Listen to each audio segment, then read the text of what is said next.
The words cut deeper than any knife could. Really, Mother Hall, you're becoming quite the outdated relic, aren't you? Jessica's perfectly manicured hand waved dismissively across my dining room table, the one I'd served family meals on for 40 years. The crystal glasses, wedding gifts from my late husband's parents, clinked as she reached for more wine. My name is Tessa, and at 68, I've learned that the cruelest wounds often come gift-wrapped in fake smiles and backhanded compliments, especially when they're delivered by your daughter-in-law at what was supposed to be a pleasant Sunday dinner. I simply think we should consider what's best for everyone's future, Jessica continued, her voice dripping with artificial sweetness. The house is far too big for you to manage alone, and Ian and I could give it the attention it deserves. My son Ian shifted uncomfortably in his chair, his eyes fixed on his barely touched roast beef. Jess, maybe this isn't the time. It's exactly the time, she interrupted, shooting him a look that could freeze hell itself. We need to be practical about these things. I took a slow sip of water, buying time to steady my voice. The house is managing just fine, dear. I rather enjoy having space for when Kendra visits, and the garden keeps me active. The garden? Jessica laughed, the sound like breaking glass. Is that what you call that mess of weeds? Brian next door must be thrilled about what it's doing to his property values. Actually, Brian had just yesterday commented on how lovely my roses were looking. But I didn't say that. Instead, I watched as Jessica topped up her wine glass for the third time, her expensive bracelet catching the light from my antique chandelier. I made a chocolate cake for dessert, I said, rising from my chair. Ian's favorite recipe. Oh, Mother Hall, you shouldn't have. Jessica's tone shifted to sugary concern. You know Ian's watching his weight. Besides, all that sugar at your age. We need to think about your health.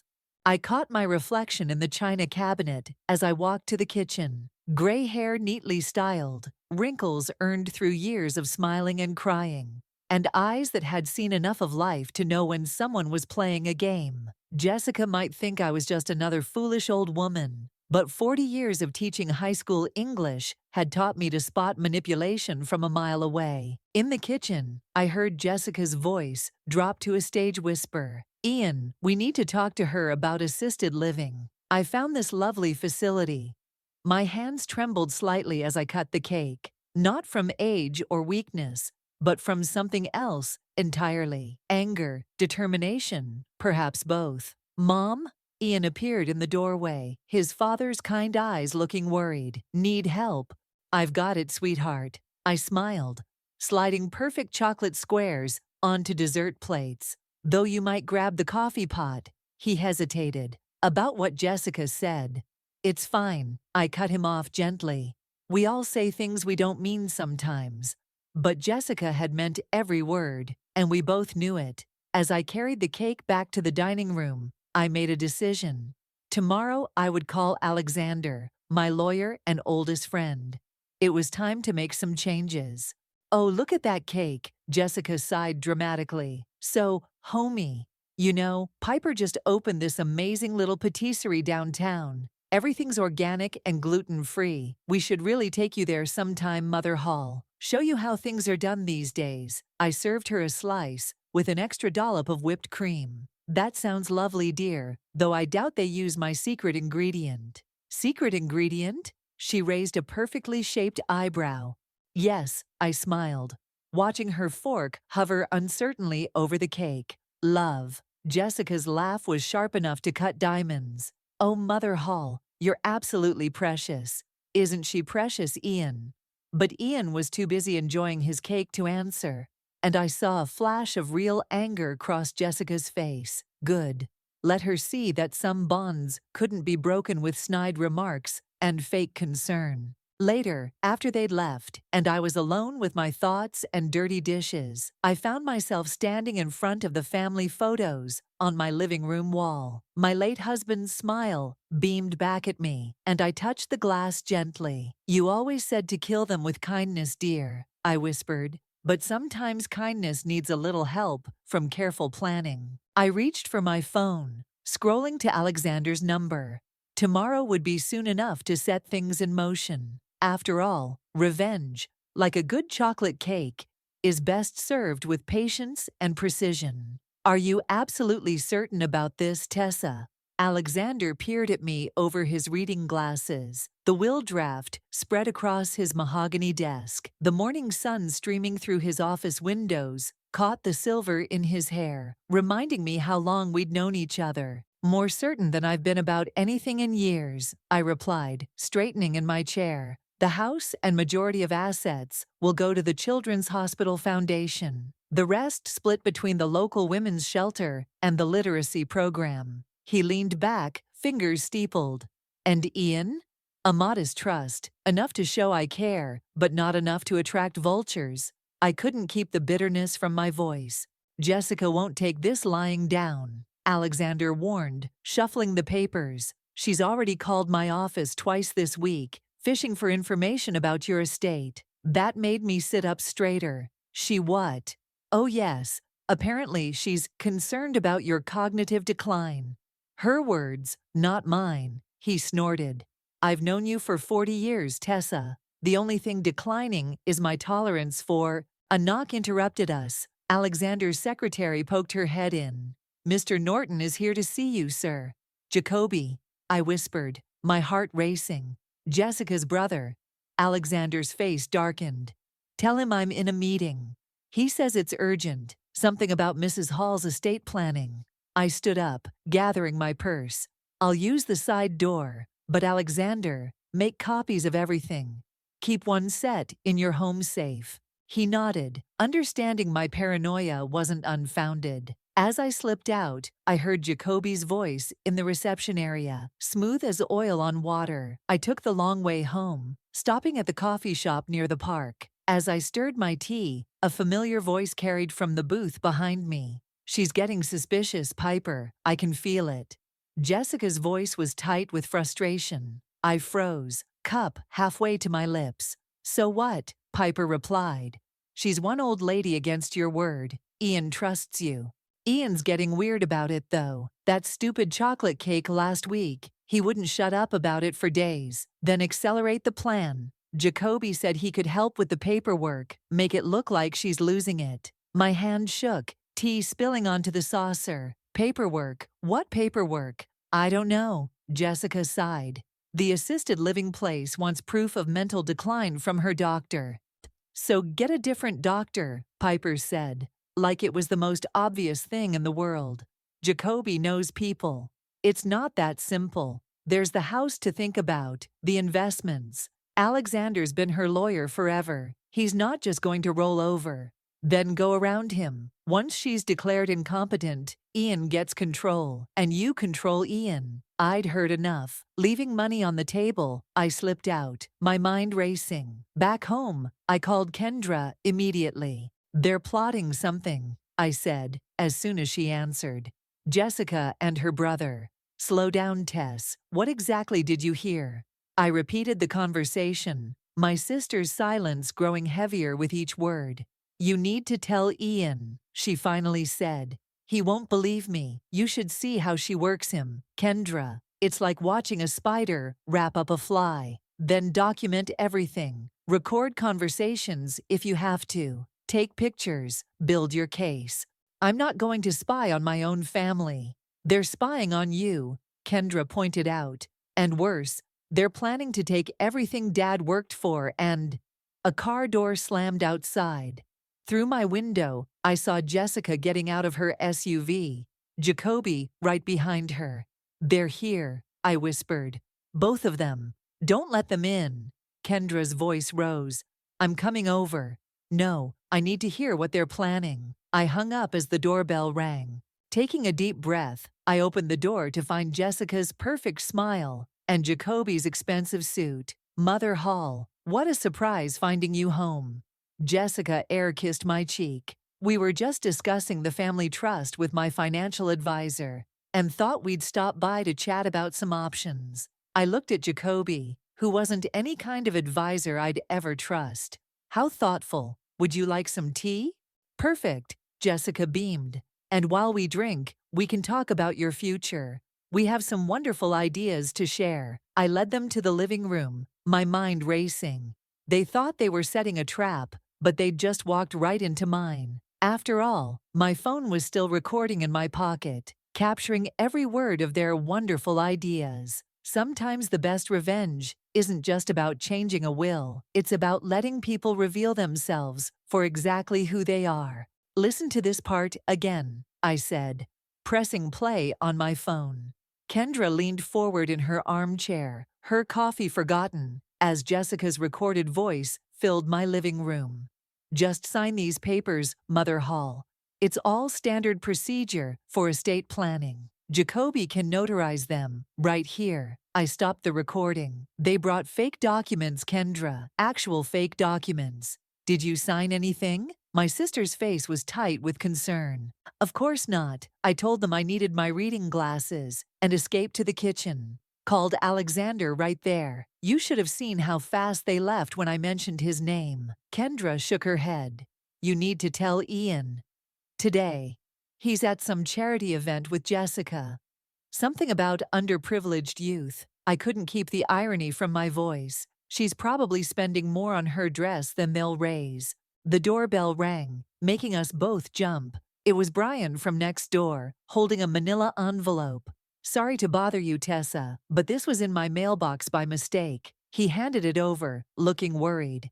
Everything okay? I saw Jessica's brother here yesterday. Never liked that guy. Everything's fine, Brian. Thank you. I waited until he left before opening the envelope. Inside was a letter addressed to Jessica, marked urgent, final notice. You shouldn't read that, Kendra said. But she was already looking over my shoulder. The letter was from a credit collection agency. Apparently, Jessica was 6 months behind on payments for her boutique downtown. The amount made my eyes water. Well, Kendra whispered, now we know why she's so desperate for your money. Mother Hall? Jessica's voice called from the front door, making us both freeze. Your car's here, so I know you're home. I shoved the letter into my sweater pocket as Jessica walked in, wearing designer workout clothes that probably cost more than my monthly pension. Oh, Kendra's here. How nice. Jessica's smile didn't reach her eyes. Ian's worried about you, Mother Hall. You weren't answering your phone. I was having tea with my sister. I gestured to our cups. Would you like to join us? Actually, I need to talk to you about Ian, privately. She gave Kendra a pointed look. Anything you need to say to my sister, you can say in front of me. Kendra stood her ground. Jessica's perfect facade cracked slightly. Fine. Ian's concerned about your memory, Mother Hall. Yesterday with Jacoby, you seemed confused. Confused? I raised an eyebrow. About the documents you wanted me to sign without my lawyer present. Those were just standard forms. Jessica's voice rose slightly. Really, this paranoia isn't healthy. I've been researching some excellent memory care facilities. Get out. Kendra's voice was ice cold. Excuse me? You heard me. Get out of my sister's house. Jessica's face went through several expressions before settling on concern. I'm only trying to help. Ian will hear about this. Yes, I said quietly. I rather hope he does. After she left, slamming the door hard enough to rattle the windows, Kendra turned to me. You need to show Ian that letter. Not yet. I pulled it from my pocket. First, I need to find out exactly what kind of trouble his wife is in. Later that evening, Ian called. I could hear Jessica in the background, her voice high and upset. Mom, Jessica says you and Aunt Kendra were really rude to her today. Did she tell you why she came over? Something about helping with estate planning. Mom, she's worried about you. We both are. I see. I looked at the collection letter on my coffee table. Ian, honey, do you handle the finances for Jessica's boutique? What? No, she manages all that. Why? Just curious. How about your joint accounts? Do you look at those statements? Mom, what are you getting at? He sounded irritated now. Nothing, sweetheart. Just remember that I love you, okay? After hanging up, I called Alexander. I need you to look into something, I said. Jessica's boutique downtown. Something's not right with the finances. Already on it, he replied. And Tessa, I found something else. A letter from Jacoby to Jessica, from 6 months ago. It fell out of his briefcase yesterday when he was here. My heart skipped. What does it say? Let's just say it confirms everything we suspected. Come by tomorrow morning. And Tessa, bring that collection letter you found. We're going to need it. I sat in my quiet house, looking at the family photos on the wall. Soon, very soon, all the pieces would fall into place. Jessica thought she was playing chess, but she'd forgotten one important thing. I'd been teaching strategy to high school students longer than she'd been alive. Alexander spread the documents across his desk like a dealer laying out cards. Look at this, he pointed to Jacoby's letter. He's not just helping Jessica with fake medical evaluations. He's been cooking the books at her boutique for months. I scanned the letter, my hands shaking. He's laundering money through her store. Among other things, Alexander pulled out more papers. The boutique's been running at a loss for 2 years, but somehow Jessica keeps pulling out large sums of money. Care to guess where it's going? Offshore accounts, I whispered, remembering snippets of conversations I'd overheard between her and Piper.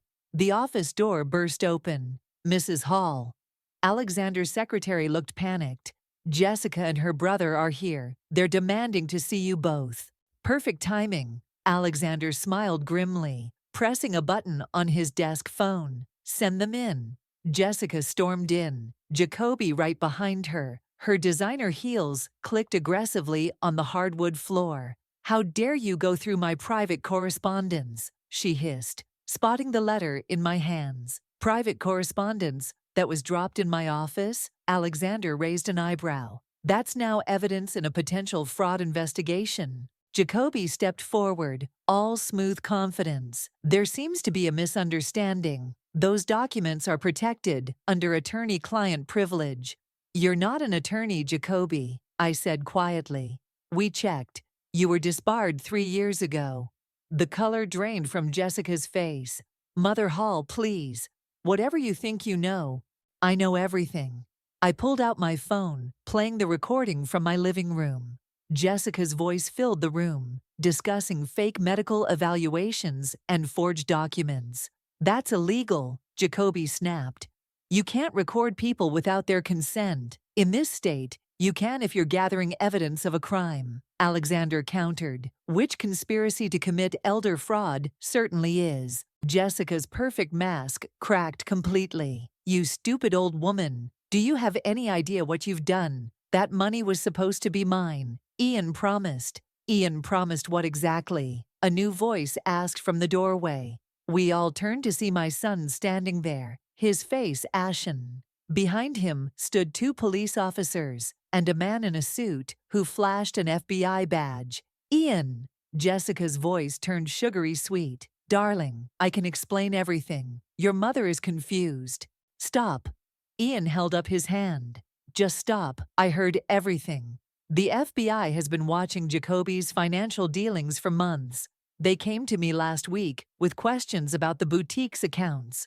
You've been working with them. Jessica's voice rose to a shriek. Since they showed me proof that you've been stealing from my mother's accounts, small amounts, siphoned off gradually. Did you think I wouldn't notice? I hadn't known about Ian's involvement. Looking at my son now, I saw not the little boy who needed protecting, but a man who'd grown strong enough to face hard truths. Mrs. Norton, the FBI agent stepped forward. We have some questions about your financial dealings with your brother, and about certain documents you attempted to have Mrs. Hall sign. This is ridiculous. Jacoby tried to push past Ian. You have nothing concrete. We have everything. Ian's voice was cold. Every transfer, every forged document, every conversation about having my mother declared incompetent. It's over. The next few minutes were a blur of activity. The officers led Jessica and Jacoby away, their protests echoing down the hallway. I watched through the window as they were placed in separate police cars. Mom, Ian turned to me, his eyes wet.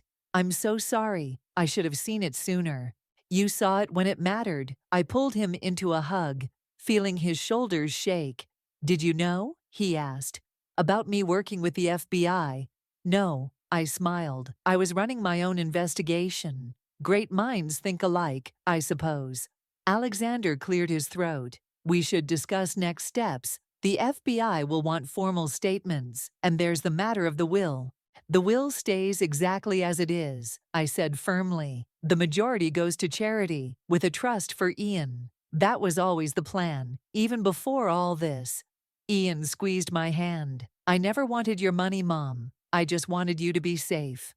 I know, sweetheart. I looked at the scattered papers on Alexander's desk, evidence of Jessica's greed and manipulation. Sometimes the best revenge isn't about keeping wealth from people who want it. It's about showing them that some things, like family, trust, and integrity, are worth more than money ever could be.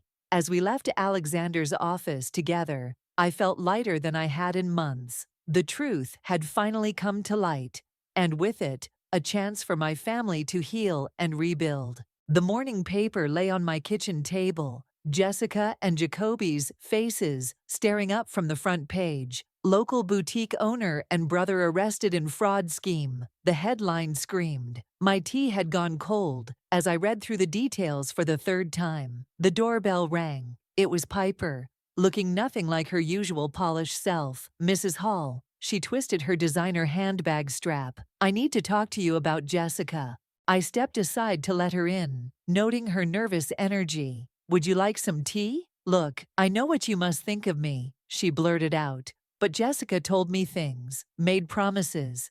About my money, I kept my voice neutral as I poured her tea. She said you were losing your grip on reality, that helping her was really helping you. Piper's hands shook as she accepted the cup. But then I saw the news, and the FBI came to question me this morning. The front door opened, and Ian walked in. His face hardened when he saw Piper. What's she doing here? Apparently, confessing, I said, watching Piper shrink under my son's glare. I want to make things right, Piper said quickly. Jessica, she has other accounts, ones the FBI doesn't know about yet, and there are more people involved.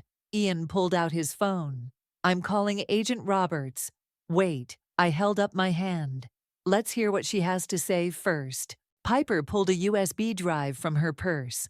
Everything's here. Account numbers, emails, recorded conversations. Jessica kept receipts of everything. She said it was her insurance policy if things went wrong.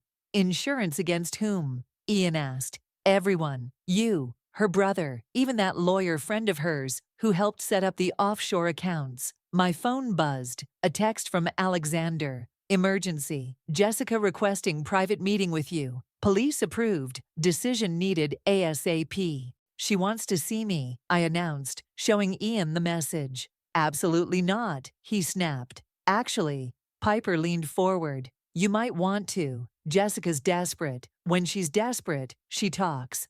I thought about it for a moment. Call Agent Roberts. Tell him I'll meet with Jessica, but I want everything recorded. 2 hours later, I sat across from Jessica in a small room at the police station. Her designer outfit had been replaced by an orange jumpsuit, but her spine was still ramrod straight. Mother Hall, she attempted her usual sweet smile. Thank you for coming. What do you want, Jessica? To apologize. She leaned forward. I was wrong. About everything. If you drop the charges, I'll make it right. I'll tell Ian everything. Return every penny.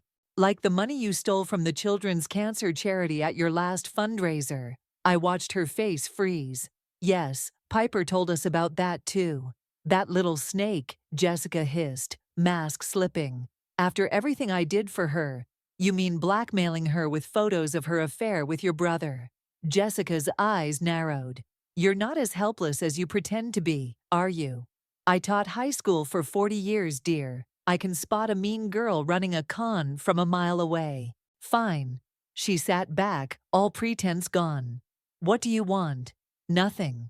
The FBI has everything they need. This meeting was just to give you a chance to do the right thing. I stood up. You failed that test too. Wait, real panic crept into her voice. The prosecution offered a deal. If I give them everything on Jacoby's operation, they'll recommend a lighter sentence. but I need character witnesses. If you and Ian would just— Goodbye, Jessica. You can't do this to me, she shrieked as I reached the door. I'm family. I turned back one last time. No, dear, you're just someone who tried to steal from family. There's a difference. Outside, Ian was waiting with Agent Roberts. How did it go? About as expected. I handed the agent the recording device they'd given me. She's all yours. Mom, Ian hesitated. There's something else. The FBI found evidence that she might have had something to do with Dad's medication mix-up last year. The world tilted slightly. My husband's sudden decline had seemed so strange at the time.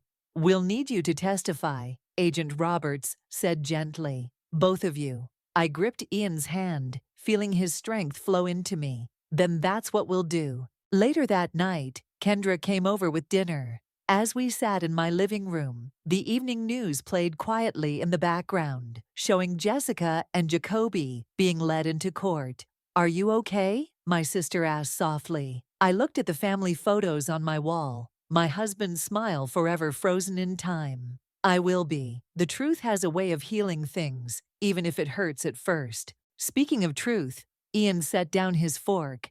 There's something else you should know. I'm selling the house Jessica and I bought. Moving back here, if you'll have me. For the first time in months, I felt tears of joy rather than sorrow. Sometimes the best revenge isn't about getting even. It's about getting your family back. The prosecution calls Tessa Hall to the stand. The courtroom fell silent as I made my way forward. Jessica sat at the defense table, her orange jumpsuit, a stark contrast to her lawyer's expensive suit. She wouldn't meet my eyes. Mrs. Hall, the prosecutor approached. Please tell the court about your husband's final months. Objection. Jessica's lawyer jumped up. Relevance.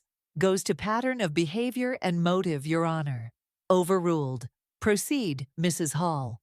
I gripped the microphone, my voice steady. Robert was healthy, active. Then suddenly, he started getting confused. The doctors couldn't explain it. And did the defendant have access to your home during this time? Yes, she had a key. Said she wanted to check on us. Help with medications.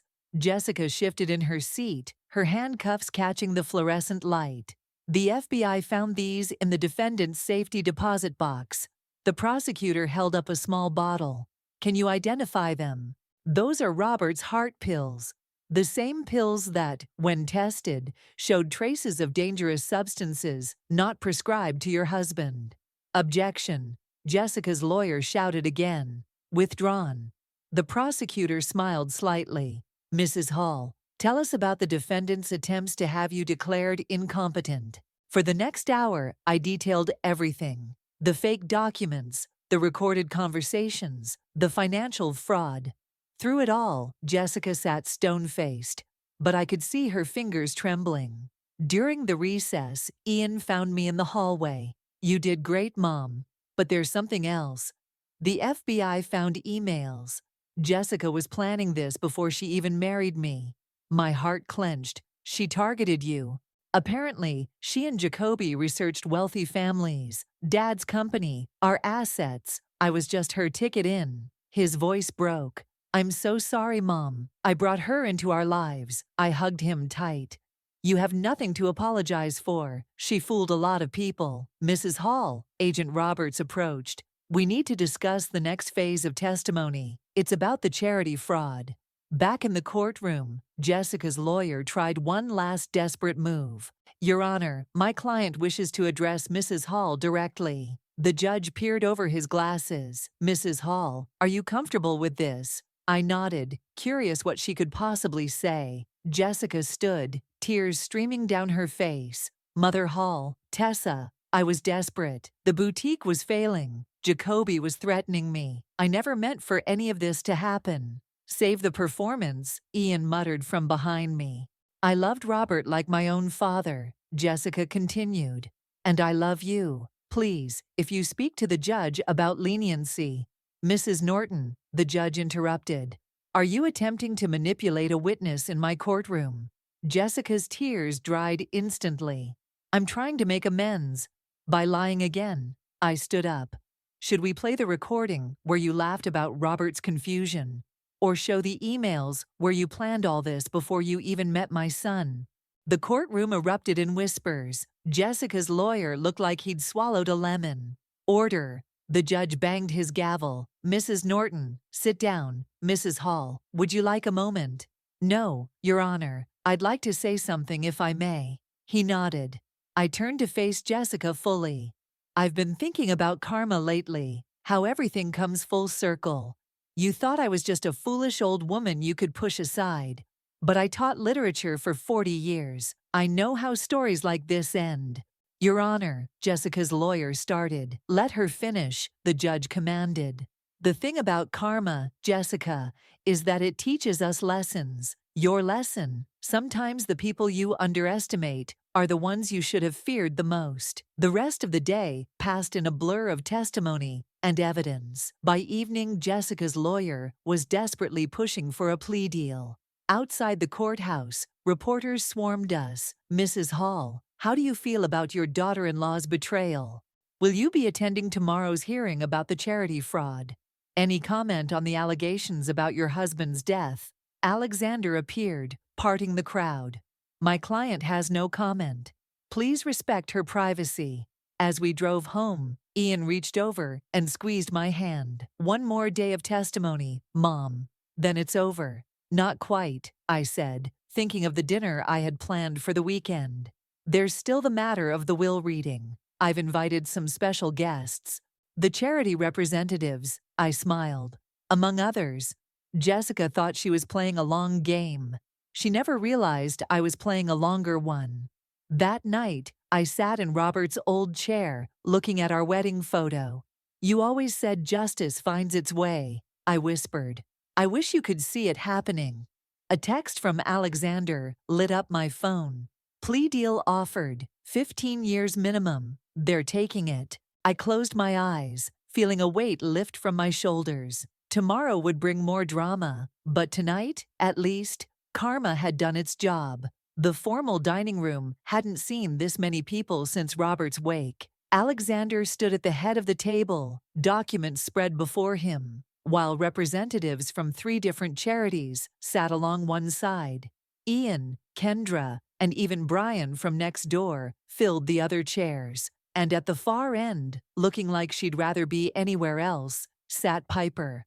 Before we begin the official reading, Alexander adjusted his glasses. Mrs. Hall would like to say a few words. I stood, feeling stronger than I had in months. Thank you all for coming. Some of you might wonder why I've gathered such an unusual group for this reading. Piper shifted uncomfortably in her seat. My late husband built his fortune on one principle: doing good matters more than doing well. Jessica never understood that. She saw money as power, not responsibility.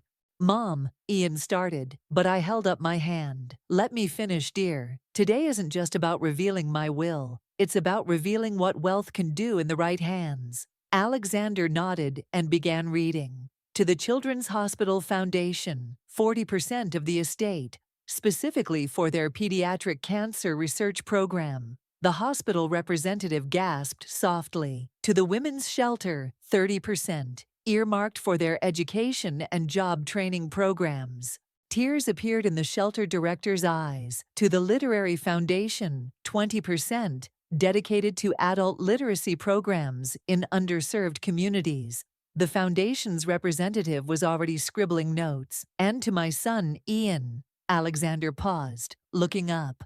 10%, plus the family home, with one condition. Ian leaned forward. Condition: that you use part of it to establish a scholarship fund in your father's name at the high school where I taught, for students interested in business ethics. A laugh rippled through the room. Even Ian smiled, understanding the pointed message to Jessica, though she wasn't present to hear it. There's more, Alexander continued. Mrs. Hall has also arranged for annual donations to be made to the FBI's fraud prevention program, specifically their elder abuse division. Piper stood abruptly. I should go. Sit down, I said firmly. There's something for you too. Her eyes widened. For me? Yes, in exchange for your testimony against Jessica and Jacoby, I'm providing seed money for a new business, a legitimate one this time. I don't understand, she stammered. Everyone deserves a second chance, I said, but only one. Use it wisely. The charity representatives were already discussing plans, their excitement filling the room with energy. The hospital director approached me with tears in her eyes. Mrs. Hall, this will fund our research for years. We can help so many children. That's the point, I smiled. Money is like water. It can destroy if it's hoarded, but it can give life if it flows freely. Ian came up beside me, his arm around my shoulders. Dad would be proud, Mom. Though I wish that Jessica could see this, I finished his thought. Oh, she will. I've arranged for her to receive detailed annual reports of every life changed by these donations, every child helped, every woman empowered, every adult who learns to read.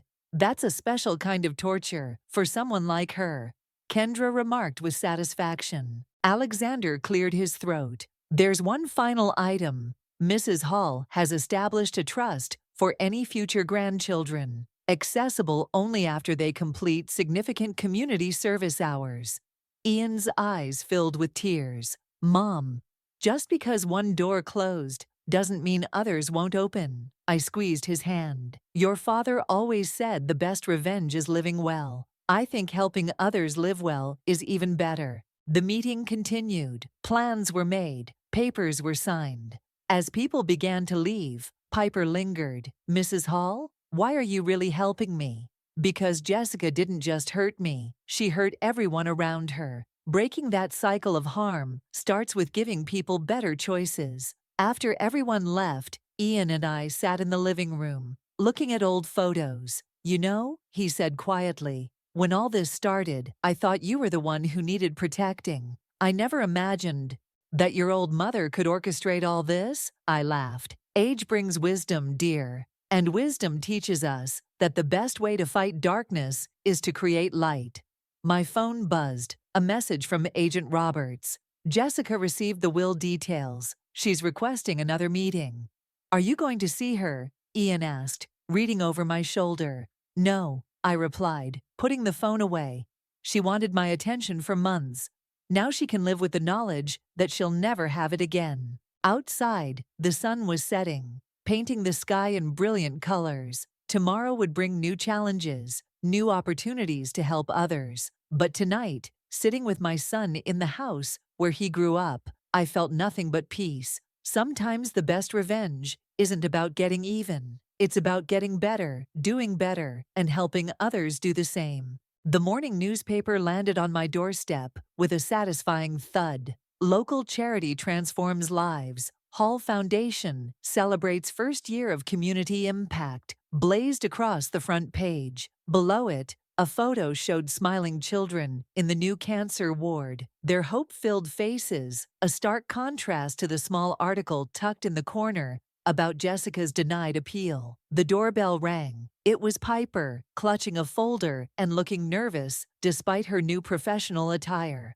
Mrs. Hall, I wanted you to be the first to see this. She handed me the folder. The audit results from my new business. Everything transparent, everything legal. I scanned the documents, noting the healthy profit margins and substantial charitable donations. You've done well. Thanks to you. She hesitated. I saw Jessica yesterday, at the prison. My hand stilled on the papers. Oh? She wanted me to beg you to change the will. Again. Piper shook her head. I told her to read the newspaper instead. The front door opened, and Ian walked in carrying breakfast bags. Mom, you won't believe who I just... Oh, hello, Piper. I was just leaving, she said quickly. But Mrs. Hall, thank you for showing me there's a better way to succeed. After she left, Ian unpacked fresh croissants and coffee. That's quite a headline today. Indeed. I sipped my coffee. Though I suspect you didn't come just to discuss the newspaper. He grinned. No, I met someone, a teacher at my old high school, actually. She runs the business ethics scholarship program we funded. The one Jessica hates so much? I couldn't help smiling. The very same. Sarah's different, real. She volunteers at the women's shelter on weekends. The doorbell rang again. This time it was Alexander, waving another newspaper. Have you seen the business section? Jessica's boutique building is being converted into a community center. The irony is delicious. Come have coffee, I offered. Ian was just telling me about Sarah. Ah, yes, the ethics teacher. Alexander winked. I hear she's quite impressive. You knew? Ian looked surprised. My dear boy, your mother and I have been friends for 40 years. We know everything. The morning passed pleasantly, filled with plans and possibilities. Around noon, Kendra arrived with a letter. This came to my house by mistake, she said, handing me an envelope with the prison's return address. Another plea from Jessica. Actually, no. Kendra sat down. It's from Jacoby. He's agreed to testify about Robert's medication tampering, says he can't live with it anymore. The room fell silent. Finally, closure for Robert. I'll call Agent Roberts, Alexander said quietly, stepping out. Ian took my hand. Are you okay, Mom? Better than okay. I squeezed his fingers. Your father always said truth finds its way to the surface, like cream rising to the top. The doorbell chimed once more. This time it was Brian, holding a rose from his garden. Thought you might like this, Tessa. It's from that bush Robert helped me plant years ago. Finally bloomed. I took the flower, its perfume bringing back memories of Robert tending our garden. Perfect timing, Brian. We're celebrating today. The newspaper article? He beamed. Saw that. You showed them all what real class looks like, Tessa. Not just the article, I said. We're celebrating life, changes, new beginnings. Ian cleared his throat. Speaking of which, Sarah's coming for dinner tonight. I thought, maybe, if you'd like to meet her. I'd love to. I placed the rose in a vase. Your father always said the best revenge against darkness is to create more light. I think he'd be happy to see us all here, moving forward, making things better. Alexander returned, his phone call complete. Agent Roberts says they'll reopen the investigation into Robert's death. Jacoby's testimony changes everything. Good, I said firmly. But right now, I want to focus on life. Ian, tell us more about Sarah. As my son talked about his new relationship, his face glowing with possibility, I looked around my living room. Kendra and Alexander arguing playfully about dinner plans. Brian sharing gardening tips. The newspaper headlines promising hope to strangers. Even Piper finding her way to honest success. This was real wealth, not the money Jessica coveted, but the richness of relationships, of doing good, of making a difference. The rose's perfume filled the room, and for a moment I felt Robert's presence so strongly it took my breath away. He would have loved this. Family, friends, justice, and hope, all intertwined. Mom? Ian touched my arm. What are you thinking about? That sometimes the happy ending isn't what we expected, I smiled. Sometimes it's better. Outside, children laughed as they passed by, probably heading to the new community center. Inside, my family and friends continued planning dinner, their voices warm and real, and alive with possibility. This was victory, not just over Jessica's schemes, but over darkness itself. One good deed, one changed life, one blooming rose at a time.